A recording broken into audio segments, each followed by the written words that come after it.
to Del Worsham, man who also captured drag racing's biggest prize in 2005, Smack Tools U.S. Nationals, his 21st win of his career. Believe it or not, he would have to wait nearly 3 years for win number 22. The last race in Houston, the team finally made it back to the winner's circle and leapt ahead 9 places in the points.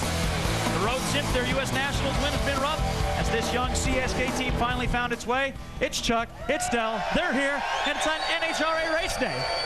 That's very, very cool.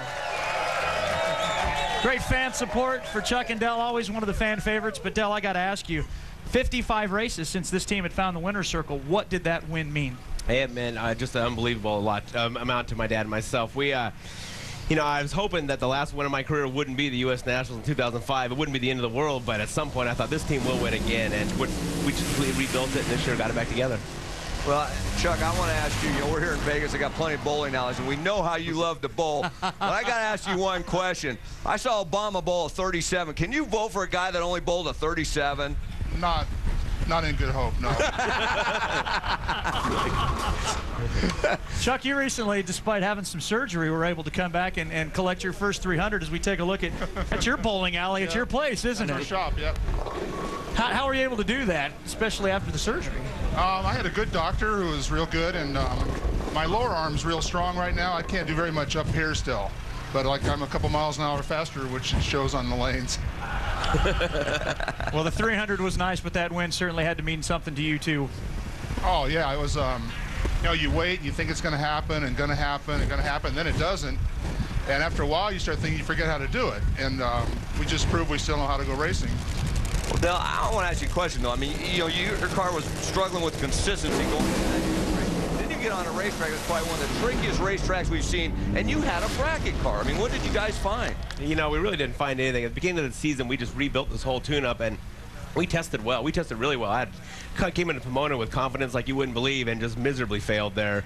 Some bad tuning calls, some parts went bad, went to Phoenix, got cut short on qualifying runs, had another problem, again at Gainesville, cut short on qualifying runs, and in between all these races, we tested. We drove to Georgia, we drove back to Las Vegas here. We just kept running, and worked it out, and finally Houston, 4 qualifying runs, and we're able to shine a little bit. You know, you go back 3 or 4 years, we used to talk a lot about team chemistry and consistency of keeping the same players, and you guys were able to keep a lot of those same players and people and crew guys in your team for so long. But now you've got a young team. Talk about the things that those guys bring and the enthusiasm that is helping to forge a new chemistry for this team.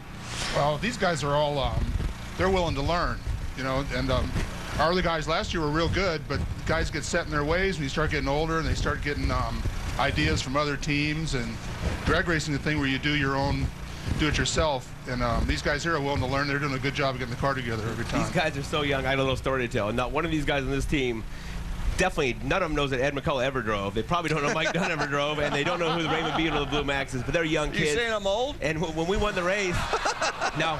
You'd be right.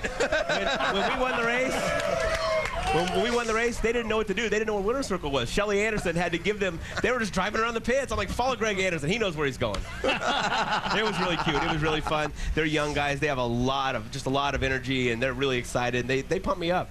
Well, you know what? There's another young guy in funny car who's making some ground this weekend. His name is Bob Tasca III. New to funny car. He's a rookie this year, but Mike Dunn, his best start of the year. He looked good in qualifying. Definitely. They released crew chief Mike Klober and put Chris Cunningham in charge. And I tell you, Chris has done a great job of getting that car down the track solidly 3 out of 4 runs. Of course, Chris Cunningham worked with this team when they had a 2-car team. Now he's got Bob Tasca running in the right direction. The #1 qualifier, though, Robert Hight. He becomes the first repeat #1 qualifier at this event. Ain't that right, Gary? Yes, it is. What a roller coaster this young man and this team have been on this year, because they start with a victory at Pomona.